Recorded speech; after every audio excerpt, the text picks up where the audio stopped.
Hey guys, welcome to season 2 of Ruud Talk. It's a new year, which brings on a new season. We're here, just Barbara and I today. It's going to be hopefully a good episode. We are both, Barbara is down under in Australia, and I'm even further away in New Zealand. So we are far, far away from the rest of the world. But let's try to have a good talk.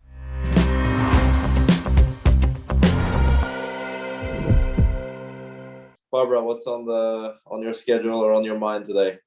Well, first of all, I have to wish you a happy new year, and I hope that you had a good New Year's Eve. I know you were in Brisbane, but the last time I spoke to you was just before Christmas, and I was wondering how Christmas went. What presents did you get? Did you have the mulled wine and the grot, and how was it? Because you said it was going to be very traditional. Yeah, it typically is in Norway. So we had our traditions, and some that we weren't able to do this year. But I stayed away from the alcohol. But I had good food. I enjoyed it, and good company with family, and just get a lot of gatherings, dinners together. So it was great. I mean, it's a big. I think, like for Nordic countries, especially, Christmas is a big deal, and everyone in the family was happy, great to see them. I wasn't able to see them for a couple of years for Christmas due to COVID and the risk of catching the virus before going to Australia, as Australia has been so strict. You don't want to risk anything. So it was nice. There were a couple of dinners that I was able to attend this year that I hadn't been in a couple of years now. So that was fun. And New Year's Eve was early. I played my first match of the year 10 a.m. on January 1st. So I went to bed like 9:30. I didn't catch the fireworks. And my girlfriend Maria, she is not here, so I couldn't even give her a New Year's kiss. But she will have to wait till I get home. Well, I'm sure she's patient and she can wait for that. The year is only young, Casper. What's your biggest tennis New Year's resolution? Good question. There are, of course. It's a question that I've been asked quite a lot lately, or not New Year's resolution, but like goals for this season. What are my main goals? Is it to win this? Is it to win that? And I haven't really been able to think of one specific goal other than trying to maybe win a tournament, higher than a 250 ATP. Whether that is happening or not, let's see. And whether it's a 500 or 1,000, or who knows? Hopefully a Grand Slam.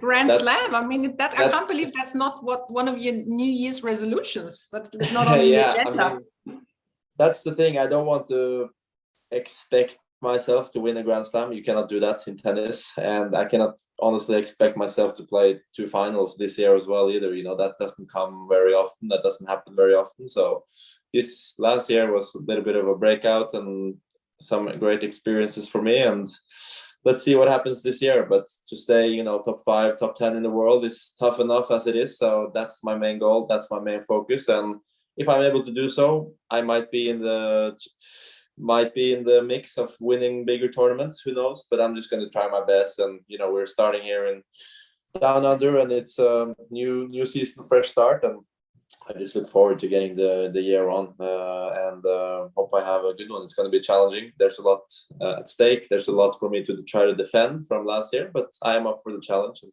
let's see how it goes. You look ready. And what about the New Year's resolution outside the tennis court? Is there anything? Do you want to read more? Do you want to get your golf handicap even better? I don't know. Is there anything? I don't know. I think maybe I could be better at. Be a better man. I don't know. Yeah, everyone can always be better at something for sure. But I'm not the biggest reader, and I tend to like to watch it instead of reading. So, but I think I should read this. Oh, there you go.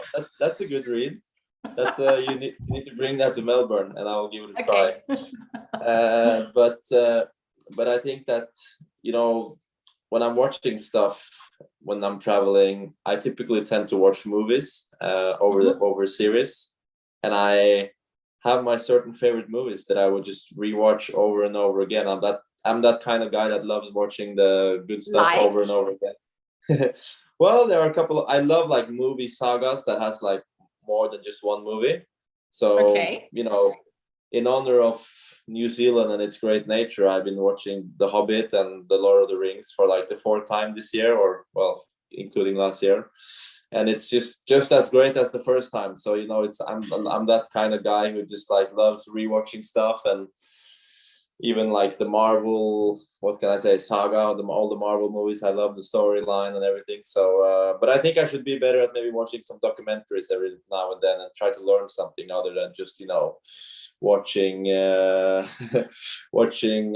fantasy stuff. Yeah, science fiction. But you know, that'll come maybe down the track. You're still young.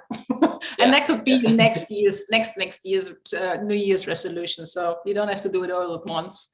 Could be. All right. So you had a pretty busy December. Last time we spoke, that you were in Abu Dhabi. Did you even have, you know, how the people have, or players have that thrill, or used to have that thrill coming to Australia? You know, this is when the season starts.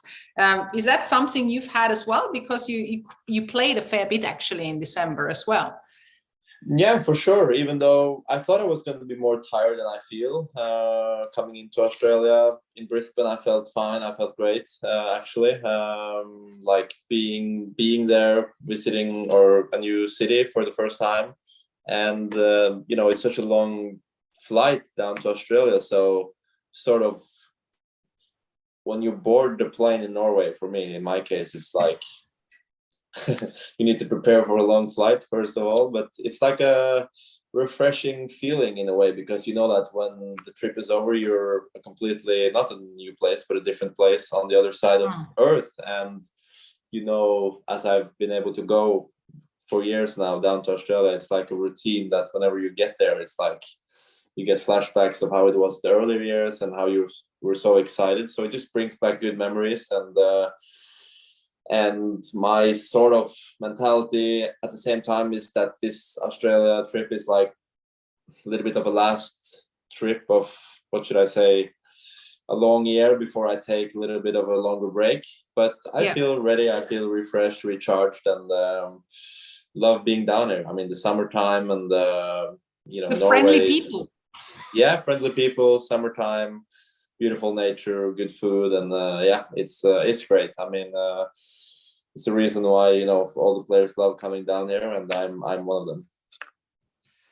So you started the season with the United Cup in Brisbane. You mentioned it. That's where you celebrated New Year's as well.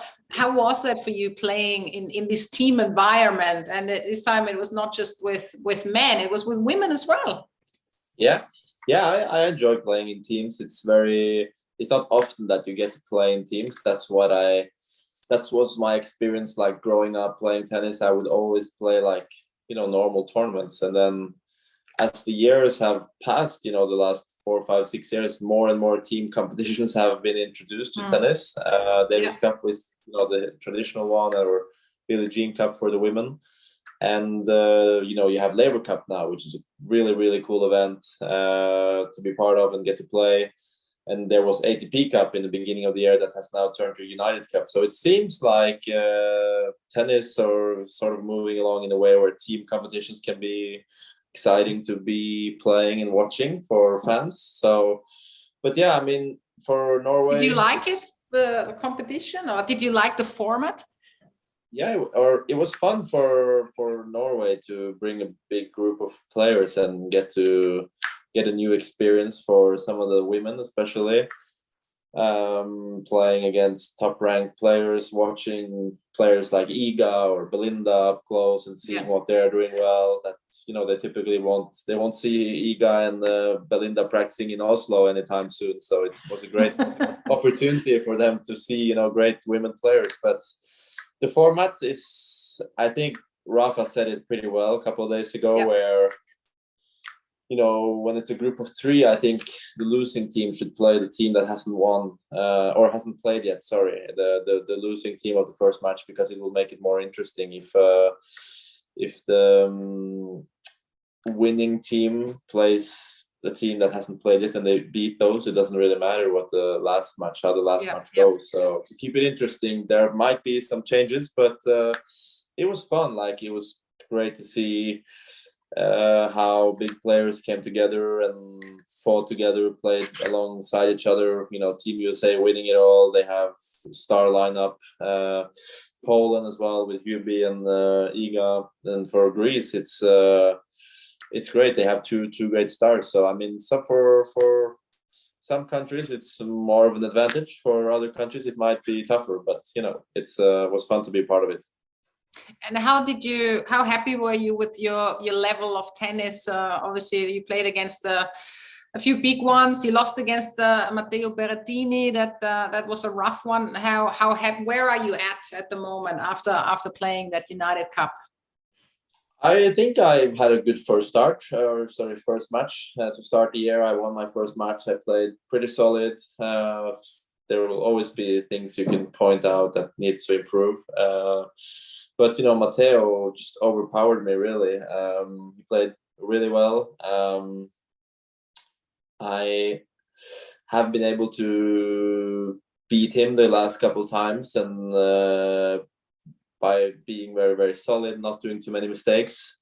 But that didn't work as well this time. He overpowered me, and he played really great with his serve, especially just bombing away serves. I only had one chance to break in the whole match, and I didn't get it. I didn't use my chance well enough. So that's how it goes. I mean, one break each set, you're far behind against these big players that plays like this. And Matteo has good memories from last year, I can imagine, from reaching the Australian Open semi-final, and he was playing really well, and they went on and reached the final. So I mean, what can you do? I feel pretty happy with my game. I've been in Auckland now for 5-6 days, practicing, doing the right things, and I think that it can hopefully be part of good couple of weeks to come. I mean, this week, first of all in New Zealand, and then hopefully I can stay in Melbourne for 2 weeks. That means that I've done well. Before we get into Auckland a little bit more, let's go back to the United Cup. And obviously you watched all or some of the other matches or results. So Rafa, he hasn't scored a win at the United Cup, and also Iga, she lost against Pegula. She actually got hit off the court. Do you think like in an event like the United Cup, there's more surprises maybe to see than that at a normal tournament as well?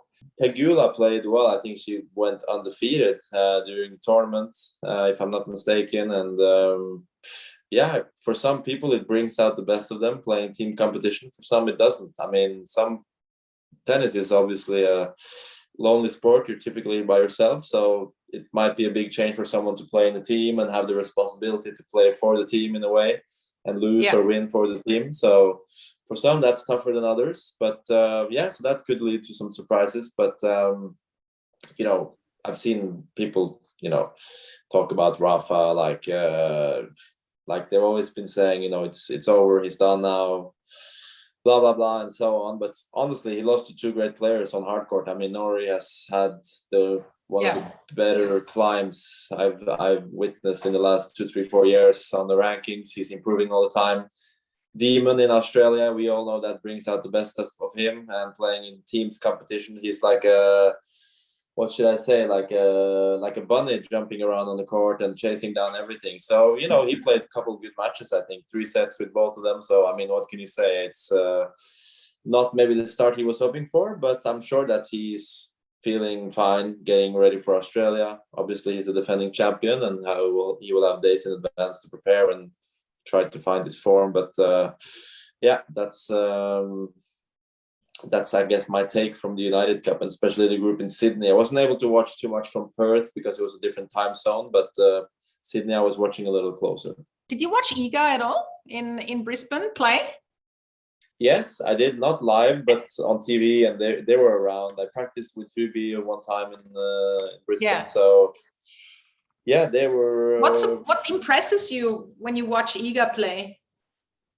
She's very, very, solid and determined to do her job in the right way. She's staying very focused, and every step she takes. She thinks about her career and how she can play the best way possible on court. You know, she's very, very strict, I don't know, but like very, very determined. You see her in the gym doing all the right exercises, work, pre-match, post-match, and she's very athletic. I think one of the more athletic women players there, and she moves great. And I just think she's a fun player to watch. She was definitely the best women's player last year, and I'm sure that she has motivation to try to be that this year as well. And she had a little tough defeat against Pegula, but you know, we are not robots. Machines. You know, we will lose as well. So, and sometimes when you're world, or not sometimes, when you're world number one, every match you lose will be a surprise or seem like the end of the world. But I'm sure she also will focus on the next and get ready for Melbourne. Yeah, that's tennis. You do lose. That happens to everyone. All right, let's talk about Auckland. So is it the first time for you to be in Auckland in New Zealand? No, or it's have not. You been there? It's the third time. Third time's the charm, hopefully. So I've lost one time. I passed the quali and lost the first round with. That's a quite fun story, actually. I played the qualis, and I was supposed to play the qualis of Melbourne, and you know, nowadays they start already Monday with qualifying, while before in Melbourne they used to start like Wednesday for the Grand Slam qualis.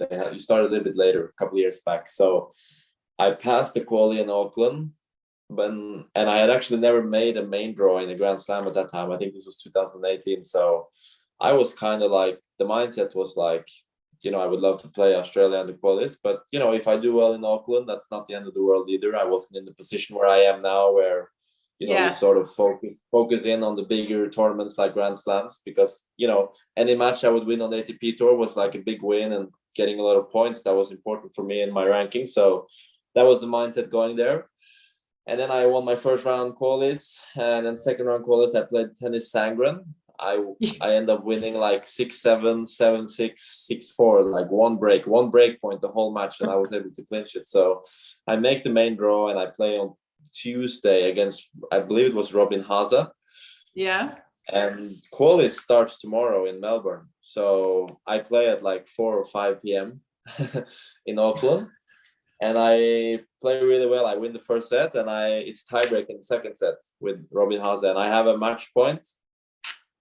And I know that if I win, I will not be able to play Melbourne. But I mean, I didn't really mind if that was going to be the case. So I tried to win, but then I ended up losing in 3 sets after one match point. And then I slept in Auckland, flew like 6 a.m. Wednesday morning to Melbourne, got there like 8 or whatever, went to the hotel and slept for like 4 hours. And luckily they were nice, and they put me on last match of qualifying. You played that day then? And I played that day. I won in 3 sets, first round qualis. Wow. And then I ended up making the qualifying. So you can imagine, I played the qualis on Saturday, Sunday. I had probably Monday off. I played Tuesday in Auckland. I played Wednesday, 3 sets. And then I must have played 2 more matches from Thursday to Sunday that I won. And then I played first round on Monday, and I won 11-9 in the 5th.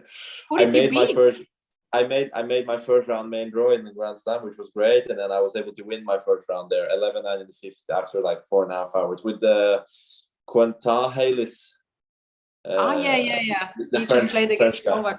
Yeah. So you know, I was so dead after this like stretch of matches and traveling and not getting enough sleep, and then I was just killed the next match I lost with Diego Schwartzman. But that was a fun little trip. That's story.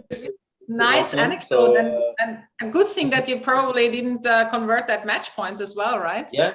So in the end, it was good that I lost that match against Robin Haase. So, and then second time I came, I played Hugo Humbert in 2020. I lost to him in 3 sets. I think it was 6-4 in the third.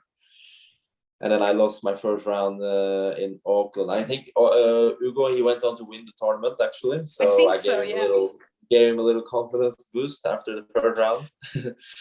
And then I lost my first match in Australia, 7-6 in the 5th. Oh, that was tough. So I have a little mixed feelings of Auckland going here, I guess. Why are you there? Why are you playing this tournament? Well, this time I don't even have to play the first round because I have a bias. Maybe that's the thing I need to pass the first round. Yeah. So you're trying something completely different. I see. That can be winning strategy. Hopefully, let's see. Yeah. if it doesn't work out, maybe you shouldn't go back there again. Well, it's a great place. So I'm enjoying it. It's been raining a lot the last days, but they have the women's tournament. They get a lot of big women stars typically to play, and nature is amazing. Like I said, what have you been up to? Have you had a look at anything, or besides playing tennis, anything spectacular? Well, we're staying in the city, like downtown, next to this big tower. Sky City Tower is the name, I believe. Ooh, yes. And, did you upside there? It's cool. No, I didn't go up, but it's a cool view. It reminds a little bit of the tower in Berlin or even in Toronto. They have a similar tower. But yesterday I went for golfing. I went up north. Surprise! To this very cool area, like by the coast up north. It was called TRI Links was the name of the course. It was incredible. It was pretty new, open, but it was just amazing scenery, amazing golf course, and like I said, I love watching The Hobbit and The Lord of the Rings, and everything is shot or filmed here in New Zealand. So you get a little sense of you're in a movie with the scenic view and the nature here. It's great. Are you always traveling with your golf clubs, or do you rent some wherever you are? Here we played with a couple of one former tennis player, Brett, and he used to play with my father, and from New Zealand. And a former rugby player, Jeff Wilson was his name. So that was a fun experience. And Brett plays a lot, so he had good clubs that we could borrow from him. So that was fine. But typically, I travel with my clubs to the States, USA, because they have golf courses everywhere. So that's a good place to bring them. But I couldn't fit them in the luggage all the way down. You know how some players, they choose not to play a tournament before a Grand Slam, have that week off and just go to Melbourne and practice. I think Holger Rune has done it, your Scandinavian peers, that he lost first round in Adelaide and just pulled out of Auckland and went there. And why do you want to play? Are you a person who just wants to play a lot and needs to feel the ball and needs to have that competition? I think so, mostly. I like having played a couple of matches closer to a Grand Slam in a way. And if I didn't go here, I would have had like 13 or 14 days between United Cup and the Australian Open, which to me and my body and my mind is a little too much just to feel comfortable from the first match already. I don't have that experience yet where I can just go on and play without having played for weeks. Sorry. So as long as my body was feeling fine, I see no problem of going here and playing, hopefully getting some wins and getting to Melbourne. I mean, obviously it looks great to be in Melbourne as well, to get there and prepare for the conditions. But last year when I reached those two finals, first in Roland Garros and then US Open, I did different. In Roland Garros, I played Geneva, which is altitude and different feeling than playing in Roland Garros the week before. And I won the tournament and I went straight to Paris and made finals. So you can say that was a winning or a smart decision. And then in US Open, I didn't play anything before. I stayed in New York for a week in practice and I reached finals. So I think both things can work. But in this case, it was more 2 weeks. That was a little bit too much for me if we didn't move on from the United Cup to play the city finals and so on. So that's a little bit the decision. And it's not the longest flight. It's longer than you think, but it's easy to get to Melbourne if things don't go well here. And I decided to try it this year, and let's see how it goes. Let's talk about the Australian Open coming up. How do you foresee the Australian Open? I mean, you have zip points to defend. How good is that? Last year it was horrible. I know we had a chat afterwards when you twisted your ankle, but completely different ball game this year. Yeah, it's a year later, and we're not in Melbourne yet, but we'll be there soon, and hopefully I'll have better memories and better leave Melbourne with a higher head in a way, or in a better mood, better spirits, and get to play some matches. That's the goal. I mean, it's an opportunity in a way, of course, to get points, but I feel like during a year the ranking changes every week. You go up, you go down, changes. So the main goal, the main thing is to see where you end the year. I mean, everyone starts at the same place with 0 points to their race ranking, and then let's see who makes it to the Nitto ATP Finals. Of course, that's where everyone sort of wants to end their season, and that's the goal. And from now on to that point, everyone has the same ambitions, everyone has the same goals, obviously, and are at the same place. So from here on, the next 10 months, it's going to be interesting. And this is just one tournament of many that will be played. So of course, if you want to think about like ranking and stuff every week, it's going to be tough for your mind, I think. And it has to be the same intensity at every event, right? Yeah, but it's also, I have to say that it's also easier for me to sit here and say this because I have reached far up in the rankings, and if I am number 2 or number 3 or number 5 or number 8, it's not the end of the world how it changes. But for someone who thinks, maybe the goal is to reach the top 20 for the first time or reach top 10, of course, ranking is really important. Yeah. That's the only sort of status you have as a player. So it's much easier for me to sit here and say these things that I'm saying because I have already achieved certain things that was my goal in my career in a way. But of course, there's still one ranking spot left that I have never been at. That obviously is more of an ultimate sort of dream of a tennis player than you can consider a maybe goal. But if I was to have a great couple of weeks, it could be a chance that I am gonna reach that spot. But there are many others that are in the hunt and that are close. So I mean, it was the same at the US Open. Like, it was 5 or 6 players that they were always like, they were talking about like who has the chance to be world number 1 after this. And I said, there's no way it's going to be me, because this has to happen. Rafa has to lose, Daniil has to lose, I have to do this, they have to do this. And then in the end, that actually happens. So it's sometimes closer than you think and sometimes further away than you would maybe hope. So what can I say? I mean, it's going to be interesting. Novak is obviously biggest favorite, and I'm going to be the second seed. But I don't consider myself. Alcaraz pulled out, so that pushed you a little closer again to that ultimate goal, right? Ultimate goal. It has. Of course, it's sad to see that world number 1 cannot come for, I guess, the second time in 2 years now that the world number 1 couldn't come. But yeah, like I said, I'm going to be the second seed of the tournament. But honestly, I don't consider myself the second favorite to win the event. But it's a fun seeding to have. What can you say? Rafa number 1, I'm number 2. It's something that I, as a 9-year-old kid watching Rafa win Roland Garros on TV, I wouldn't imagine that 15 years later, him and I will be number 1 and number 2 seed in a Grand Slam. What are the odds? So you have to, you say in Norway, you have to pinch your arm a little bit to say that, this is actually real. But like I said, I'm not going to get ahead of myself because I don't necessarily feel that I'm the second favorite to win the event. But it's going to be fun. And I think it's going to be a cool draw for the Rafa Nadal Academy to save in their gallery. It sounds like you're still getting used to your position in the world of tennis. I mean, come on, have a bit of confidence. You can show it a little bit more. That's okay. I know.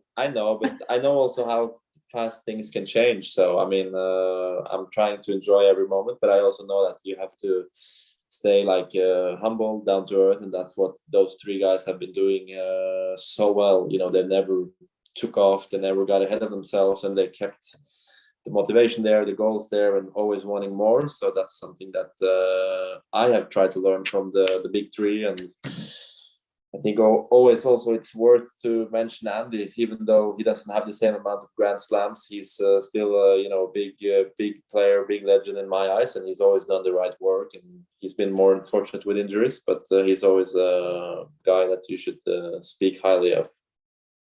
Well, that's why we love you so much, because you're down to earth. because tennis at the end of the game is just it's just a game, isn't it? And the person counts what's left then when you retire. Anyway, that's another story. Let's get back to Alcaraz pulling out. Was it a shock for you? Were you surprised, or did you hear that he was struggling in practice, that he has this injury? And did you see this coming? Maybe everything went so fast for him, the way he moves, his body, his high muscle tone. I think. Yeah. What are your thoughts on that? No, I mean, I think he showed during the US Open last year what physical capabilities he has, because he was the one that played most hours on court, but still he was running around like the fastest player out there, So that just shows how strong he is, how athletic he is. And every time someone, that fit and that strong sort of gets an unusual injury, it's, I think, mostly a little bit unluck involved, or what should I say, like fortune on the wrong side. And it was a shock. We were practicing together in Abu Dhabi. We played a match against each other, and obviously he had this abdominal problem at the end of last year, which took him out of WTA Finals. And it's tough. I guess it's been tough, weeks and months for him now, accepting that he couldn't play either WTA or the Australian Open. But I'm sure that he will do all the work necessary to get back, and that he's keeping his head high. And I think we all should and can visit him a speedy recovery. He will be back on court soon, hopefully, and that it's not going to be the most serious of things. But obviously, it's serious when it's when he has to pull out. It's more serious than just little small ache or whatever. So we hope for a speedy recovery, but I don't think that he's more exposed than others. He's very strong, very fit, and I know that they spend together with his fitness coaches like ours in the gym doing the right stuff. So some injuries you just can't avoid. You will get them no matter how well you're moving or what you're doing. Some things are more unlucky than others. Some people are more unlucky than others in their bodies and their movements. So yeah, I mean, it was surprising, but like I said, I some things you can't avoid, certain injuries that you can avoid, and some things you can't avoid. Yeah, that's for sure. So you're heading to the Australian Open without defending any points. There's another bloke who does that, Novak Djokovic. He just won the tournament in Adelaide. I mean, when you look at him, I know you're seeded number 2, Rafa is seeded number 1, and then there's Novak. I mean, he's kind of a favorite as well, isn't he? He won this title so many times. Yeah, not just kind of. I would say. I'm just understating it. Yeah. Now you're understating it. So, I think he's the favorite.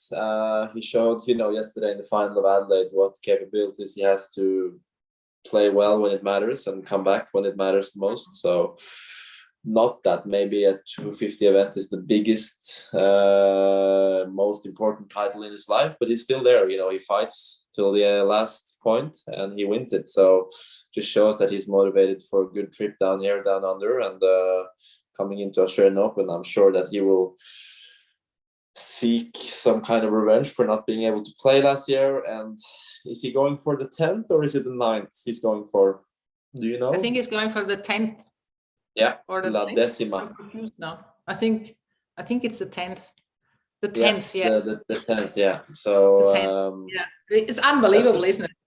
Crazy. It's a big number. Let's see how he deals with it, because it's something to get to 10, I can only imagine. And it's something to actually tie the record of Rafa. So there's a lot at stake.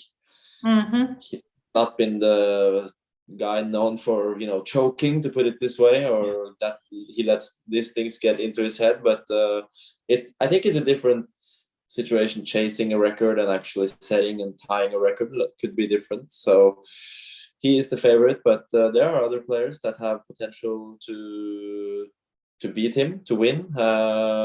He's shown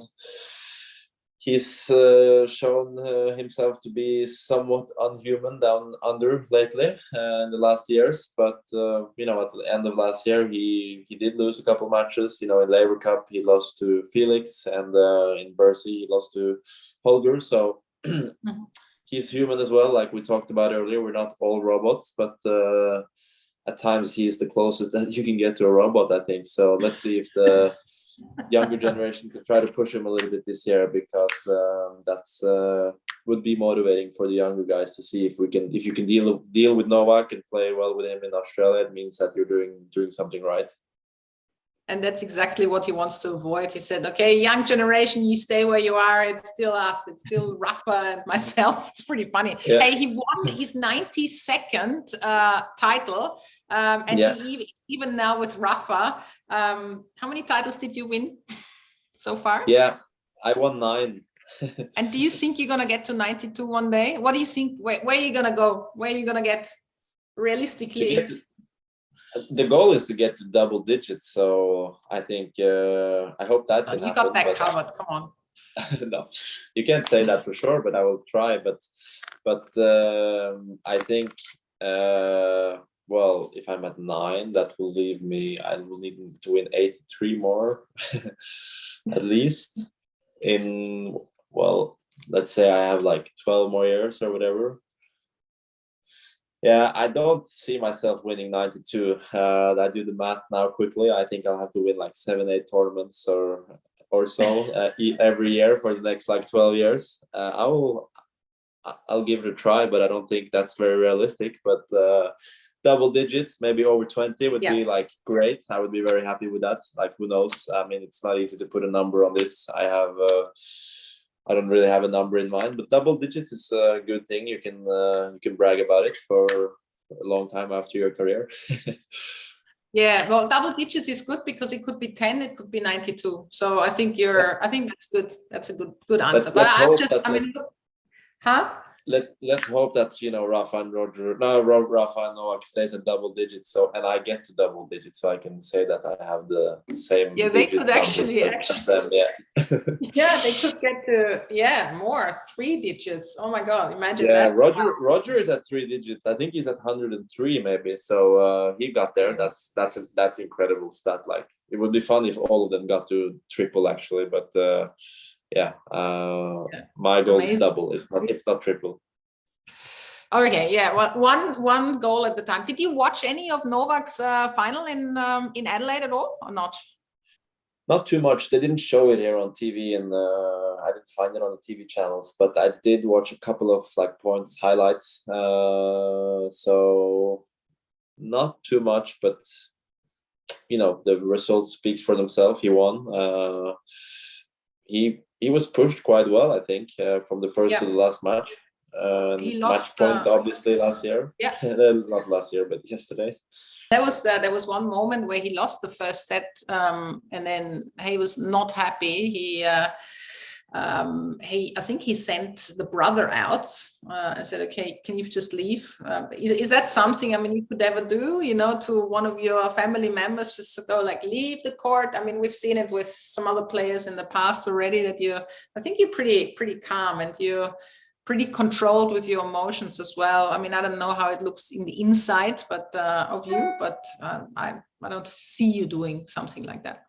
No, I don't know. I mean, I cannot speak for someone else on this, but maybe it's a, you know, brother thing can be spicy sometimes. I don't know. Yeah. But, they can take a lot from each other, and they can be close with each other for sure. I mean, that's what brothers are for. But I don't know exactly what happened. I didn't see it, but you know, people get frustrated on court, and sometimes, just believe it or not, you can be annoyed by someone in your box, I believe, or I guess, even though they don't maybe do anything wrong, or maybe just could be a sentence that they say in the wrong way that can sort of annoy someone, that when you are already like frustrated or pissed from before, it's very easy to snatch in a way.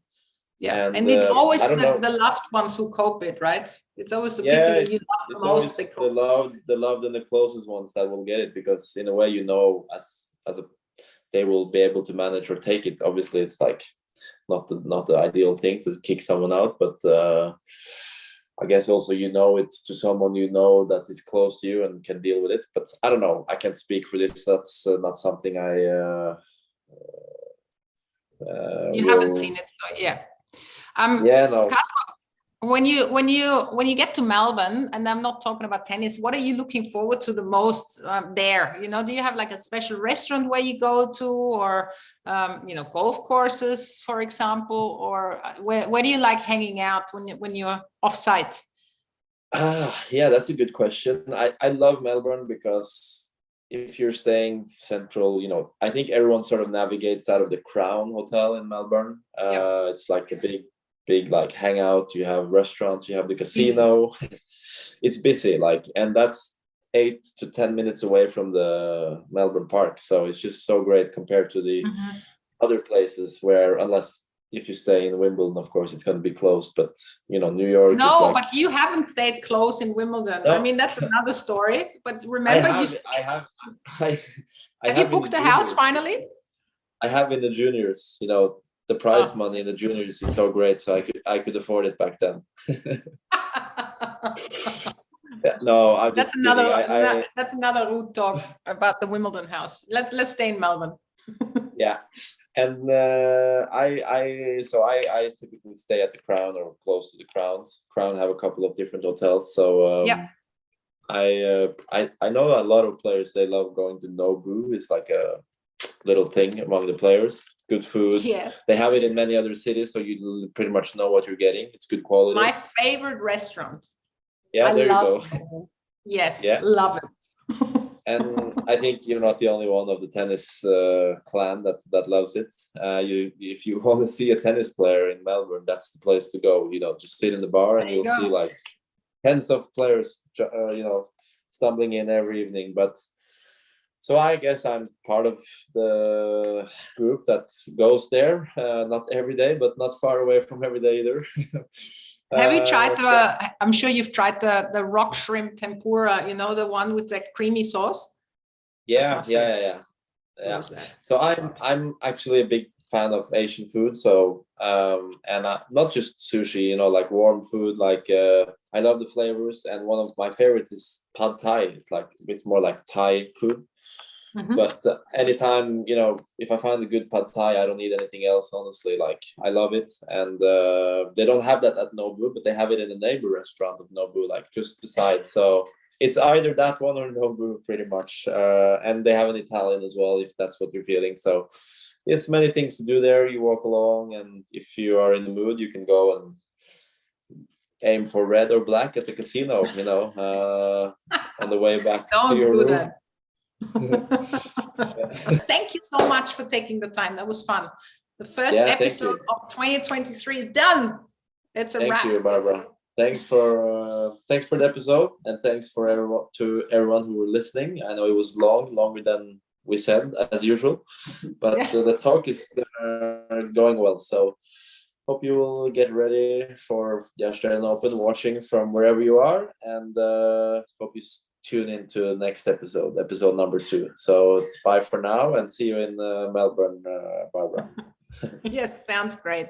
See you. Okay, bye for now then. Hi, I'm John McEnroe, and welcome to Eurosport Tennis on YouTube. Click here to subscribe to Eurosport Tennis.